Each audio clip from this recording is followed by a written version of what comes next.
Salam sehat Sobat Cipto. Jumpa lagi dengan saya, Dr. Sugono, SPOG, spesialis kebidanan dan penyakit kandungan.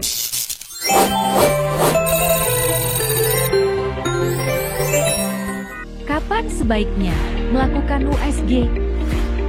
Secepatnya.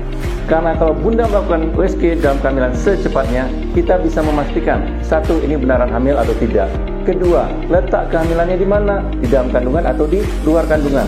Ketiga, ini kita bisa tahu apakah janinnya berkembang atau tidak. Keempat, lebih tepat untuk memprediksi umur kehamilan dan hari perkiraan lahirnya. Dibandingkan kalau kita menentukan umur kehamilan pada USG di trimester kedua dan ketiga.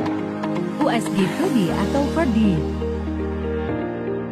Untuk sekedar mengetahui apakah ini terbentuk kehamilannya atau tidak, janinnya berkembang atau tidak, cukup dengan USG 2D, 2 dimensi. Namun kalau kita ingin melihat lebih detail, ya misalnya ada kecacatan atau tidak, bagaimana kondisi jari, hidung, bibir dan sebagainya, memang kita butuhkan USG 4D, 4 dimensi. Kapan sebaiknya mulai 4D? USG 4D sebaiknya kita lakukan mulai dari 16 minggu atau dengan kata lain di atas 16 minggu. Kenapa? Karena probe untuk 4D itu lebih gede ya dibandingkan probe untuk 2D. Nah, frekuensinya lebih besar sehingga diharapkan di atas 16 minggu itu lebih aman untuk janinnya, terutama untuk pendengaran janin. Kalau kurang dari 16 minggu kita lakukan USG 4D, takut akan mengganggu pendengaran janin. Apa itu USG feto? USG feto sebenarnya adalah kita melakukan USG dengan USG 4D untuk melihat ada kecacatan atau kelainan yang lebih detail ya. Nah, kita lakukan di atas 16 minggu. Namun kalau ingin lihat wajahnya, biasanya idealnya kita lakukan antara 24 sampai 32 minggu. Kalau kurang dari 24 minggu nanti matanya belum terbuka sehingga kelihatan wajahnya agak aneh. Gitu ya Bunda ya. Apakah USG feto perlu? USG feto maternal perlu kita lakukan kalau dari USG 2D kita juga ada suatu kelainan atau Bunda ada misalnya riwayat kelainan-kelainan pada kehamilan sebelumnya. Nah, kita lakukan pada umur kehamilan 24 sampai dengan 32 minggu.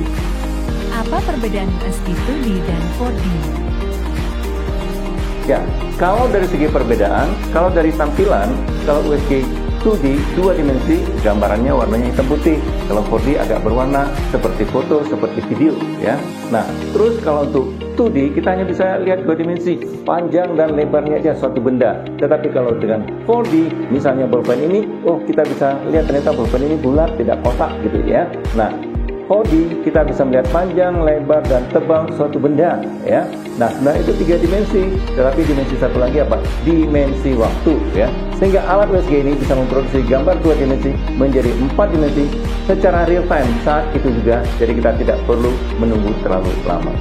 Apakah USG berbahaya? USG hingga saat ini telah terbukti bahwa tidak berbahaya untuk kehamilan, tidak berbahaya untuk janin. Kenapa? Satu, sistem yang digunakan adalah gelombang suara, bukan gelombang sinar. Kedua, kalau kita lakukan USG, tidak langsung kena ke janin. Dinding perut ibu ada berlapis-lapis, ada 7 lapis. Nah, di dalamnya itu masih ada lagi dinding rahim. Kemudian lagi ada selaput ketuban, ada cairan ketuban, baru sampai ke janin. Ketiga, sewaktu dokter melakukan USG, probe yang digunakan, probe diletakkan di perut ibu tidak tetap di satu tempat, tetapi muter-muter. Nah, Bunda tidak usah takut dengan USG pada kehamilan. Kapan melakukan USG feto? Idealnya USG pada kehamilan ini kita lakukan untuk beberapa kali. Misalnya pada trimester pertama, Bunda masih mual muntah, biasanya kita lakukan tiap 2 minggu sekali. Nah, setelah 16 minggu, Bunda tidak lagi mual muntah, itu kita lakukan USG tiap bulan 1 kali hingga dengan umur kehamilan 32 minggu. Setelah 32 minggu, kita lakukan USG tiap 2 minggu hingga 36 minggu. Setelah 36 minggu, kita lakukan USG tiap 1 minggu sekali hingga persalinannya. Jika ini tidak memungkinkan, maka selama periode kehamilan minimal ada 4 kali pemeriksaan. Bagaimana? 1 kali di trimester pertama, 1 kali di trimester kedua, dan 2 kali di trimester ketiga. Jika ini juga tidak memungkinkan, sekurang-kurangnya ada 2 kali ya, 1 kali pada trimester pertama dan 1 kali pada umur kehamilan 36 minggu. Bunda, semoga Anda bisa paham ya tentang USG dalam kehamilan.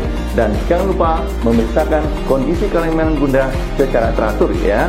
Nah, saya Dr. Sugono, spesialis kebidanan dan penyakit kandungan. Kami yang menolong, Tuhan yang menyembuhkan.